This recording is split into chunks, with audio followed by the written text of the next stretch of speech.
Hey guys, today's interview is with Marc Lopez of Bitforce. Me and Marc talk about how he joined Bitforce, about some anime conventions, and you guessed it, video games. So I hope you enjoyed this interview. Please like and subscribe if you're on YouTube, and I really appreciate you listening to the podcast. Um, Other than that, have a great day. Yeah, let's just get started. So first and foremost, thanks for joining me, taking some time out to join. Um, Thank you, man. so Thank you for having me. Honestly, it yeah, means a lot to me. of course, man. When did you know music was gonna be a part of your life? Um, Man, it was a pretty long time ago. I was pretty young when I first really discovered that music was really going to be a part of my life. I would be hanging out with friends like in middle school, and everybody like liked music.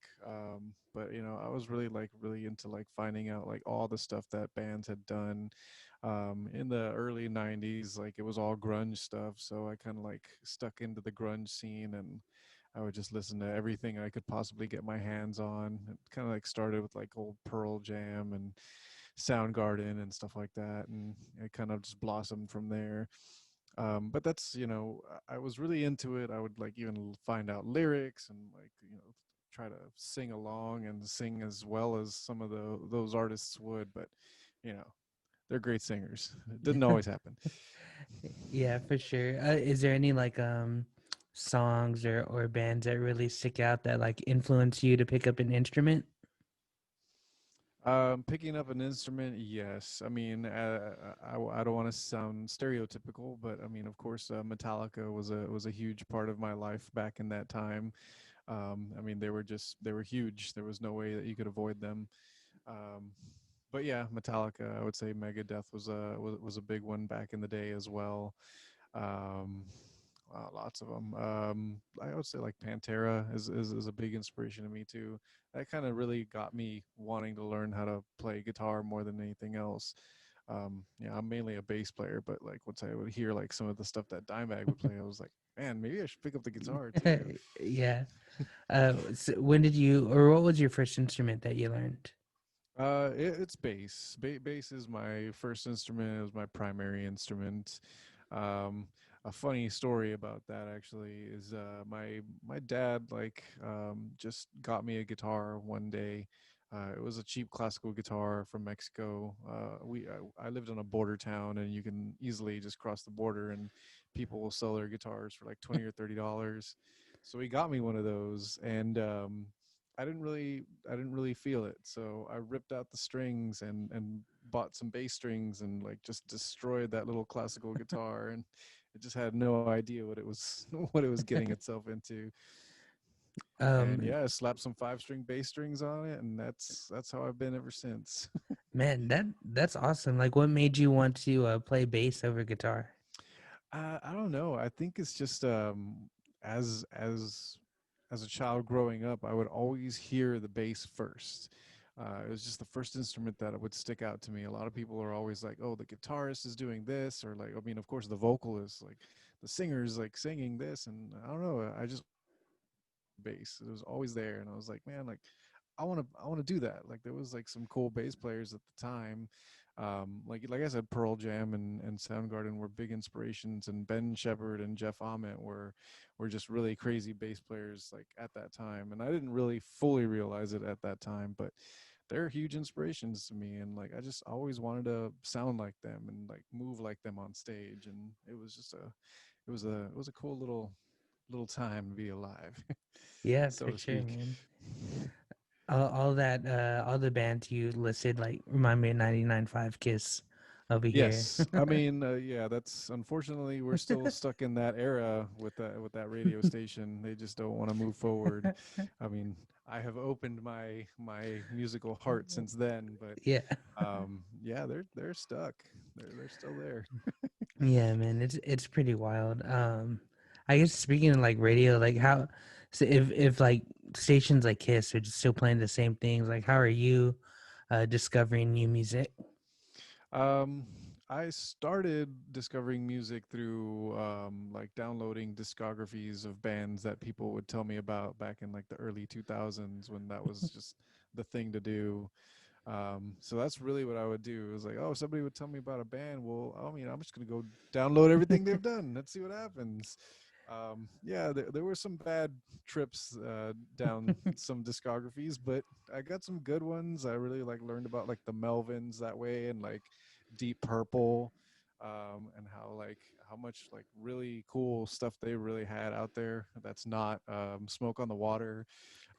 They have like so many good songs, and that's what I would do. Just spend time doing that. I mean, now in the modern time, it's all streaming, Yeah. and you listen to a band you like, and they're gonna tell you about 10 other ones that they want you to try out, and sometimes they're good, sometimes they're bad.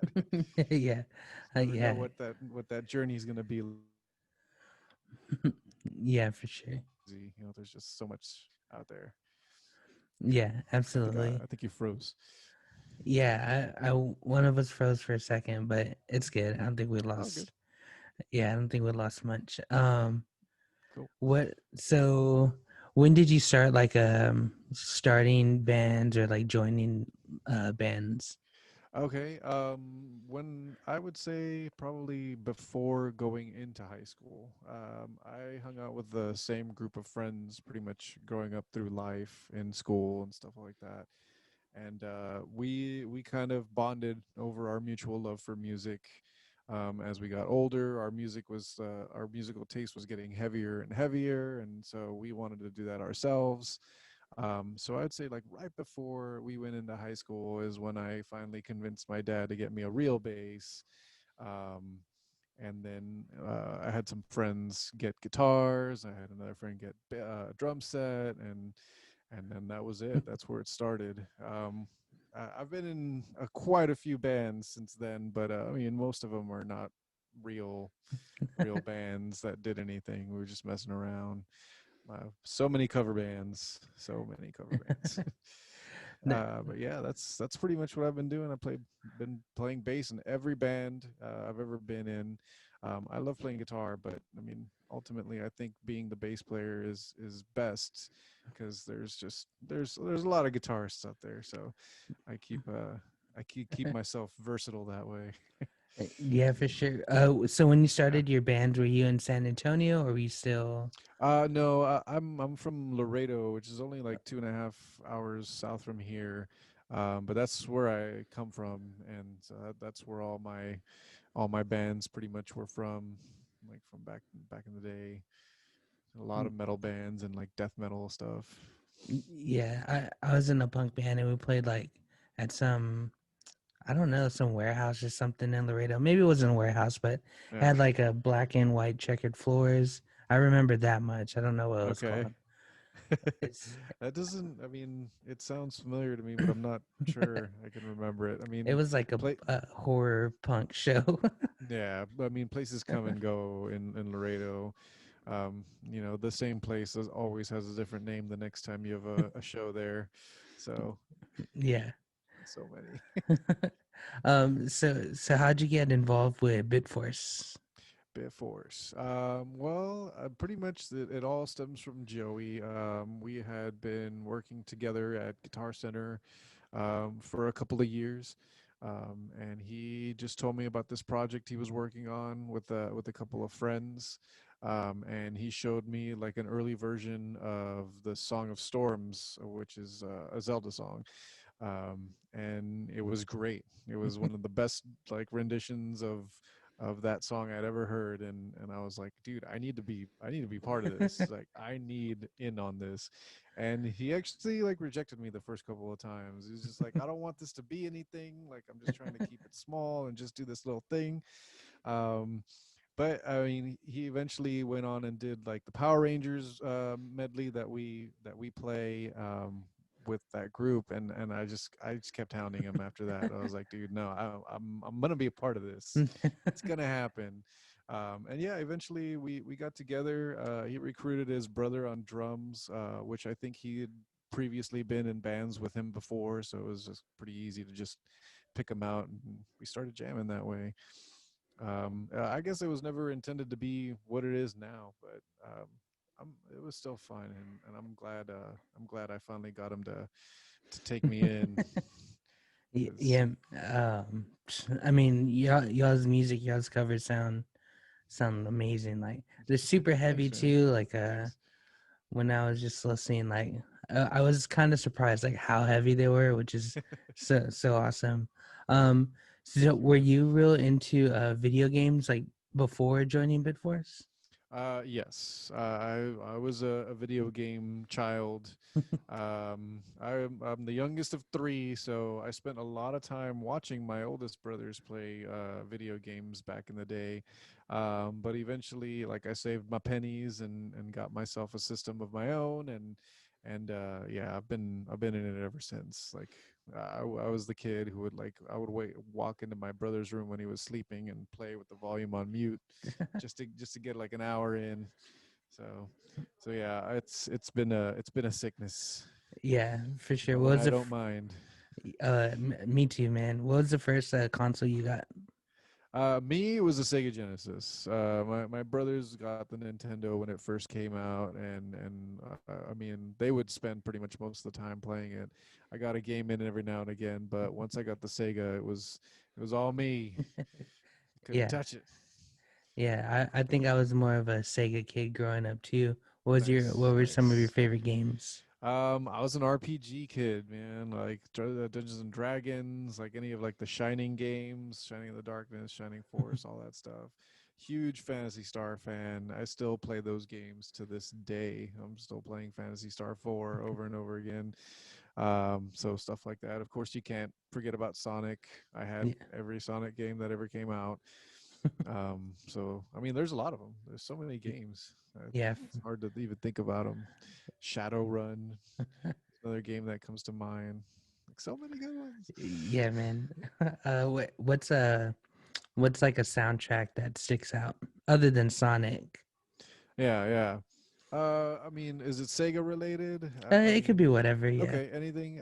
I'm still to this day. It's gonna be Chrono Trigger. It's just such a such a classic soundtrack. And I mean, one of my favorite games, if not my favorite, probably not, but it's pretty up there. It's like top three. And yeah, the soundtracks are just amazing. I love it. I mean, everybody wants to say Final Fantasy, and I get it, but for me, it's Chrono Trigger. Like that was the soundtrack of my growing up.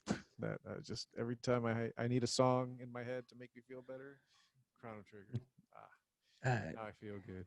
Now I yeah. feel good. I love like the Mega Man stuff. It was just Yes, so yes.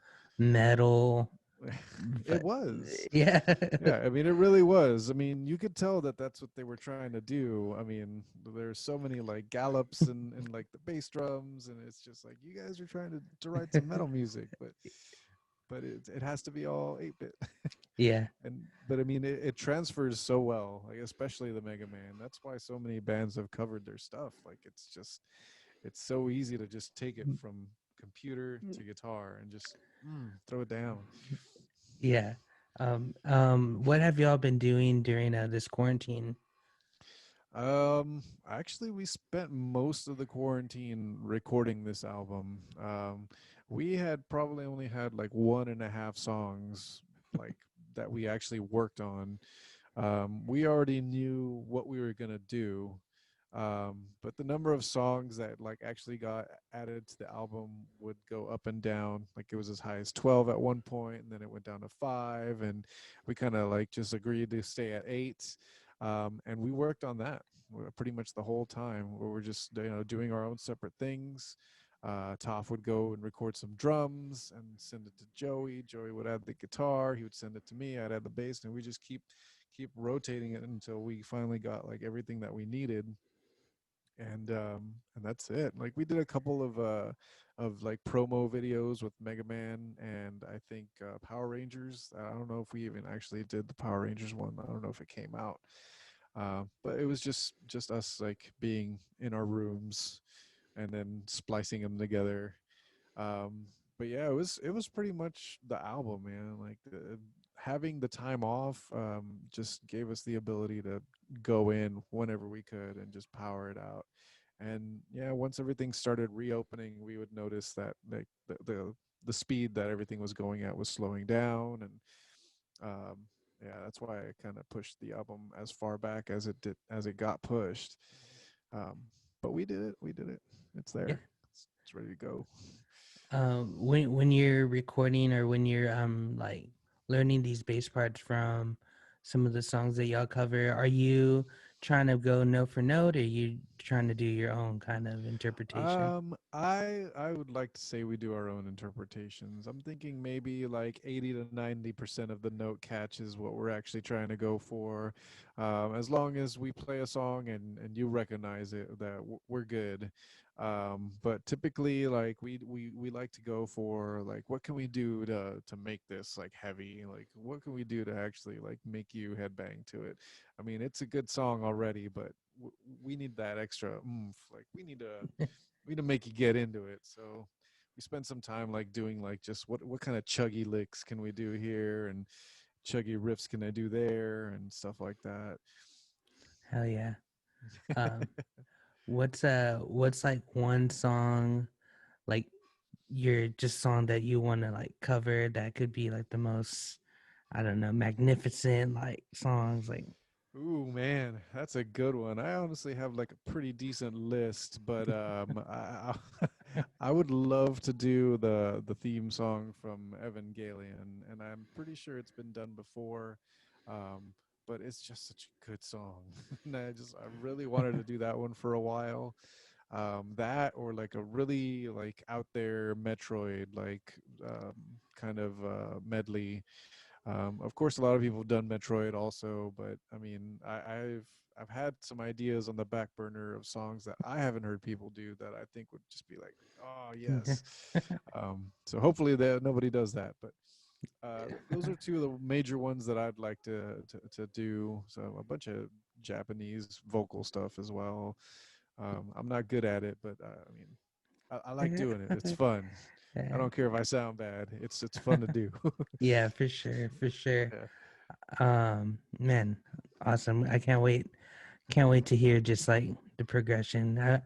So I know you mentioned your new album that's December 11th. Yes, that's already this upcoming Friday. Oh, I guess depending on when you're watching this, Yeah. it'll be Fridays in the past. But yes, December the 11th is the official release date. We actually got all the masters today or the day of this recording. And yeah, we've been throwing them up everywhere to get everything moving because I think we're probably gonna have some like delays and like physical copies and stuff like that. But it's all ready. It's already on my phone. I've already heard it like 10 times. Like it's great. Yeah. I'm super super super excited. How are you guys gonna go about like promoting the album, in this like climate with the pandemic and stuff? I mean, we shot like a bunch of promos. Is pretty much all we could do. Joey and Toph have a studio at the Rolling Oaks Mall, and they have like a big white wall there.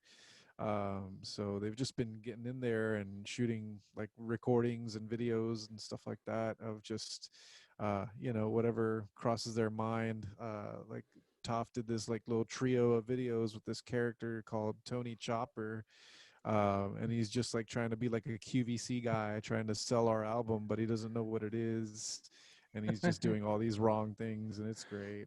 I don't even know how he came up with it, but it was one of the best things that he could have done for this record. And then just the usual, like I mean, talking it up whenever we go streaming, or I think we got maybe one or two more commercials that we want to release. And then we're just memeing the hell out of everybody, just lighting up social media with our album cover in memes. That's the way to go. It Um, is. It is. you mentioned streaming. I think it's really cool. You guys stream. I caught one of like the Among Us Mondays. I joined with Joey one day, Nice. Nice. but it's cool to see y'all like using Twitch. Yeah. Uh, and I just I don't you don't see it. You don't see it often. Like, what was like y'all's mindset with that? I mean, honestly, it seemed to be what everybody was doing when we were all locked up. Everybody was just getting on there and streaming, and I mean, it made sense. We're already playing the video games anyways. We were stuck at home. Might as well like see who's out there and try to keep up with the people out there, make sure everybody's doing okay. um, I haven't been able to do it as much as I would like to personally, but I know like Joey and Toph are on top of it every week, and I'm glad that they're doing it. Um, but yeah, that's that my mindset behind it is I just want to make sure that everybody's doing all right, and that I mean we could still enjoy games together. We can always just connect online, which is seems to be the way the world's going now. Everybody's trying to be safe and not get all out crazy out there. So I think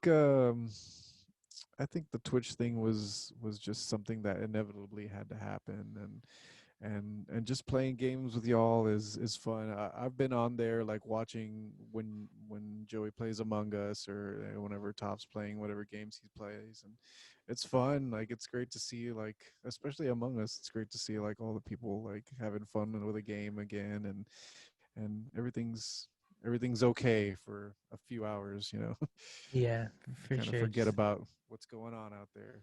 Yeah. Um, do you feel well? I guess let me start before.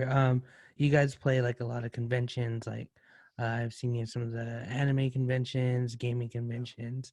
we try to play everyone we can. Yeah. Like, how do you go about that? Do you just like email them and let them Yeah, know? a lot of it is just reaching out and sending, your press kit, and hoping that they like what we have going on. Um, that's really all you can do. I mean, knowing some people in the field definitely helps. But there's so many people. There's so much competition. I mean, it's all friendly. It's all great competition, and I love it. And I love that everybody's doing this. But it's hard. I mean, there can only be so many bands on this one convention, and a lot of times we get told no, but the ones that we get to go, like it's great. It's always a fun time, and I definitely miss going. That's one of the biggest things I miss is conventions. I felt like there was a point that I was going to so many of them that I was kind of like, yeah, maybe I need to stop going to conventions. But now that I can't, the tables have turned. um, so your live show is great. I want to talk about the suits or your armor. Oh, the armor. Your Yes. armor. Who came up with Nice. that idea? Who made That them? was tough. He's got like a lot of great ideas that he wants like the band to be, and I love them all. Like he has like a story that he wants to tell with it, and that's kind of like we tried like diving into the story, on this album. I think we could have told a little bit more of the story, but I still think we got some good stuff on there. But he came up with the idea of us being like these superheroes that travel the galaxies and try to stop evil with our awesome metal and our kick-assness, and we bring like we bring the tales of the people of that we meet. We spread the joy and love of their music. It's like we're playing their songs, and spreading those around. So that's kind of like the whole story behind that. And there is like an underlying like evil versus good story in there as well, but we haven't elaborated on that as much. And I think that's probably what we'll be working on the next like original album that we do, um, when we get there. I mean, we're taking a break right now. Yeah. Well, that's awesome to hear about that story. Yeah. Didn't know that, but I'm definitely gonna listen for it. Oh, I think Um, you asked who made them, right? yeah, yeah. Sorry, I didn't answer that. So Toph has this friend named Ten, who works out of like I think San Marcos. Yeah, I don't know if he's still there or not. We haven't kept up with him, but he's actually like he makes armor like that. He's made some pretty like big armors like that. Like, I think he did a Spartan Link that went pretty viral one year, like at PAX or the Alamo City Comic Con. I can't remember which one, but he made a Spartan Link, and it was just a great hybrid cosplay that went viral. So we kind of asked him if he would do like that armor, and it was kind of a design that Toph had, and it's been the same one the whole time. So like these things have taken a beating. Um, they've been through so many shows, and they're sweaty and probably don't smell the best. Um, but we got a little facelift on them. We got them repainted, I believe, this year, and so that's going to keep us going for a few more years, hopefully, before we have to find somebody else to make us a new set out of scratch. Like I said, we haven't really been keeping up with 10, so I don't know what he's up to. Hopefully he's still out there killing it, though. Yeah. What kind of gear are you using right now? Equipment wise, Yeah. I am jamming on a Music Man Stingray Special. It's a 5 string single humbucker. Toph and Joey were nice enough to get it for me so that I can keep up with how awesome their gear is.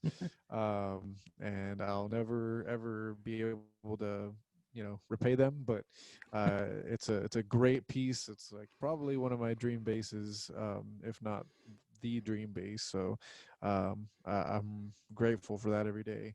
But I run that through a Marc base. I got a little Jeff Berlin 15-inch combo that I've been rocking for a while now. Thing's a little solid amp. I mean, it's never done anything wrong to me, and it's been through just as much hell as the armor has been. And I got some like random assortment of pedals. Nothing too crazy. Just like an Empress multi drive that I use for distortion, and a compressor, and that's about it. Tuner. I keep it very simple, but it makes it easy, man. It makes setups like real easy to just get up and go, and then I can help out with Toph because he's got a drum set that he has to make. Yeah. Man, I think people take for granted like combo amps. Yeah, Like they're gonna get mic'd up, they're gonna go in yeah, the PA. Like exactly. you don't need And to I mean, get the this eight one by has ten. a yeah, this one's got a direct out, so I mean, they're not even miking them anymore. They're just going straight into the board, and it's like that's fine. I mean, I got all the volume I need, and I'm just gonna rock this little 29 pound amp, and I'll be fine. Yeah, Yeah. One trip with all my equipment. exactly. um All you need. yeah, for sure, for sure. So you have your dream base. What is there any like gear you want to upgrade or anything you're trying to get or want to play around with? Yeah, I mean, I have thought about getting a cabinet for the bass. Maybe like a something with some tens, but I'm not really in a hurry to do that. I'll just be honest with you. For me, it's always a quest for like tone. Like I like having different distortions and stuff like that. So it's always trying to find the next distortion that's gonna catch my ear for the next couple of years, or a new chorus or anything like that. Like I really love my bass. I really love my amp. Like I don't need other ones. Like they're fine. I know people like to get like tons of basses and stuff like that, and I'm all for it. I want another bass. I don't need it though. Yeah, I mean, I'd love to have a Spectre. I don't need it. I'd love to have a Warwick. Don't need it. yeah, Maybe someday. But right yeah. now, I'm very happy with my Music Man. Awesome. Yeah, music mans are great. Um, Yeah, man. Love them. Love them. so okay, new album coming out. You got your cool New equipment. You album. got cool armor. Um, is there any what games are you playing right now? Any new Uh, games? yeah, yeah. Right now I'm still playing Ghost of Tsushima on the PS4. I've been just kind of like slacking with that. And I finally decided, stop doing the side quests and let's see what this game really has. So I've been like kind of just destroying that game. The next thing on my list is the Doom DLC. I was so hyped about getting that stuff, the DLC for Doom Eternal, and I can't wait to play that. I also have a Switch. I've been playing like the little Mario redos that they did. I just finished like Mario 64, which is actually my first playthrough of that game. I didn't play it on the 64, so that was a headache. That game was intense. Um, but yeah, that's what I've been doing right now. I my Xbox One has just been a streaming device for a while now, unfortunately. And as soon as I'm done with the Mario games, I have Xenoblade Chronicles that I want to play on the Switch as well. So Nice. those are the games that are that on the top of my list. Yeah, you got a list going. That's Yeah. cool, man. I haven't I've only been playing like online games lately. Okay. Yeah, I grabbed like Gears and just but I like play online. I haven't played the story of the new one. It's Yeah. kind of yeah. That's Um cool. I only played the first one, I think, or the second one. I can't remember. But they all came with my Xbox when I bought them, and I was just like, man, I'm gonna play through all of them, and then I got through like the first two. it's all right. I'm good. Yeah. It's Um like Call of Duty. I mean, they're cool games, but I just I can I can move on to the next one, and I'll be okay. yeah, yeah, I feel the same. Cool, man. So how can people listen to Bitforce or find out more about Bitforce? Well, we are streaming everywhere. We have our distribution set up to stream as many places as possible, even if it doesn't make us money. So if it's out there, if it streams, they'll probably have us hidden somewhere in the depths of their library. But Spotify, Tidal, Napster is still around and all that stuff. Like you can hear us streaming everywhere. The new album will definitely be out there as well. You can hear it everywhere that they're streaming. Bitforceband.com is our main website. It links to our Bandcamp. And I think bitforcemusic.com is just our regular website. Um, they all kind of just link to each other. So if you get to one, you'll get to the other one. But that's where all our stuff's going to be. We do social media. I think it's mainly like Facebook, Instagram, and Twitter. I know Joey was trying to do the TikTok thing, but I don't know if that's still a thing or not. Um, I think there might have been a Snapchat at one point, but that's probably long dead. But yeah, we're out there, man. I would say everything is at Bitforce Band. If we do anything, it's going to be at Bitforce Band. So just look for that. Awesome. And how can people learn more about you? Do you have a Twitch or anything? Me, no. We all run through the Bitforce one. So if any of us are streaming, it's at Bitforce Band. We try to keep it like in the family so that it all just comes into one place. I don't think we have like bios or anything like that out there, but we're around. Just ask us a question. We're always happy to talk to our fans. For sure, man. Well, thank you so much for taking the time out. I Thank really you, man. appreciate it. I And really thank you for having me, man. I really appreciate that. yeah, of course. So you have a good night, and I'll talk to you soon. Yeah, man. Thank you. All right. Have a good night. Later.